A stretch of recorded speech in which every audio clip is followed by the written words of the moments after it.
In the hands of director Tanya Gerstle, the meeting makes for good theatre. Okay, ready? 5 seconds before the performance.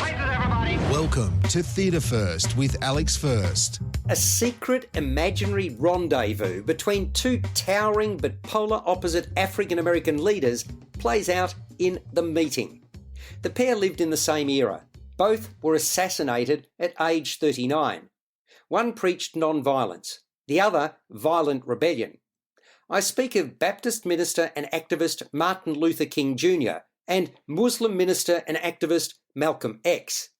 The meeting is called by Malcolm X, who's preparing for a big rally the following Sunday and whose house has just been firebombed. He was not present, but his wife and children were. Malcolm X is being carefully watched by his bodyguard, who ushers him away from the window. The activist fears his future is already writ large, noting that it comes with the type of leadership that he espouses. But he doesn't back away from his militant stance, in fact, far from it. He calls out Martin Luther King for his pacifism, declaring that won't facilitate the change he's after. For his part, Luther King maintains violence begets violence.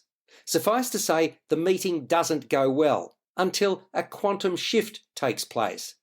In amongst the vitriol, playwright Jeff Stetson has found room for levity, and that lightness of touch finds an appreciative audience. Since he wrote it 35 years ago, The Meeting has been produced in all 50 states of America and been seen in more than a dozen countries. It features a compelling to and fro between two important historic figures. Common ground is hard to find, although there is later acknowledgement of mutual respect.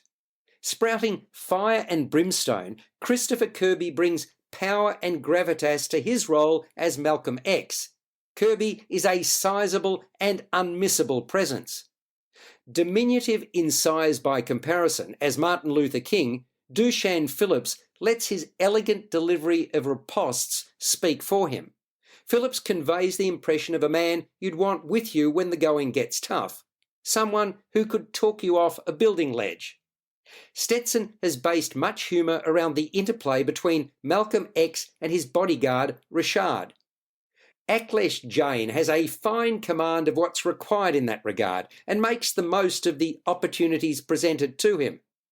I appreciated the texture of the offering. In the hands of director Tanya Gerstle, the meeting makes for good theatre.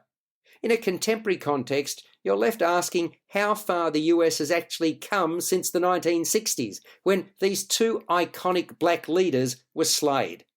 The meeting is playing at Red Stitch Theatre in St Kilda East in Melbourne until the 23rd of October 2022. You've been listening to Theatre First with Alex First. Available at Apple Podcasts, Google Podcasts, Spotify, iHeartRadio, or your favourite podcast player. You can also stream on demand at Bytes.com. This has been another quality podcast production from Bytes.com.